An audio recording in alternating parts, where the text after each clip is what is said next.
The Australian Transport Safety Bureau (ATSB) has released the final report into loss of control and collision with terrain involving Beechcraft B200 King Air aircraft at Essendon Airport. On the morning of the 21st of February 2017, the pilot of a Beechcraft B200 King Air aircraft registered VH-ZCR was conducting a charter passenger flight from Essendon Airport, Victoria to King Island, Tasmania with 4 passengers on board. The aircraft's takeoff roll was longer than expected and a yaw to the left was observed after rotation. The aircraft's track began diverging to the left of the runway centerline before rotation, and the divergence increased as the flight progressed. The aircraft entered a shallow climb followed by a substantial left side slip with minimal roll.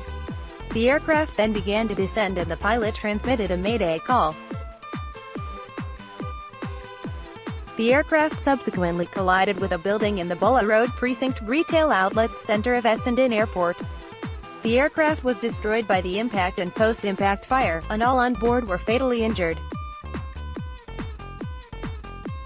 The building was severely damaged and 2 people on the ground received minor injuries. The ATSB found that the pilot did not detect that the aircraft's rudder trim was in the full nose left position prior to takeoff. The position of the rudder trim resulted in a loss of directional control and had a significant impact on the aircraft's climb performance in the latter part of the flight. At the time of the accident, the operator did not have an appropriate flight check system in place for VH-ZCR. Although this did not contribute to this accident, it increased the risk of incorrect checklists being used, incorrect application of the aircraft's checklists, and checks related to supplemental equipment not being performed. Alec Wilson, CC BY-SA 2.0, via Wikimedia Commons. The aircraft's cockpit voice recorder did not record the accident flight due to a tripped impact switch which was not reset prior to the accident flight.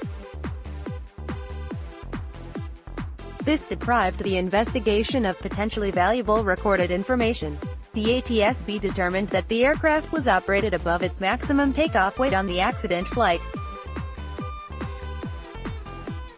This was not considered to have influenced the accident. The ATSB also found that the presence of the building struck by the aircraft did not increase the severity of the consequences of this accident. In the absence of that building, the aircraft's flight path would probably have resulted in an uncontrolled collision with a busy freeway, with the potential for increased ground casualties. Although not contributing to this accident, the ATSB identified that 2 other buildings within the retail precinct exceeded the airport's obstacle limitation surfaces. While those exceedances had been approved by the Civil Aviation Safety Authority, the ATSB identified several issues relating to the building approval process for the precinct. Cockpit checklists are an essential tool for overcoming limitations with pilot memory and ensuring that action items are completed in sequence and without omission. The improper or non-use of checklists has been cited as a factor in some aircraft accidents. Research has shown that this may occur for varying reasons and that experienced pilots are not immune to checklist errors. This accident highlights the critical importance of appropriately actioning and completing checklists.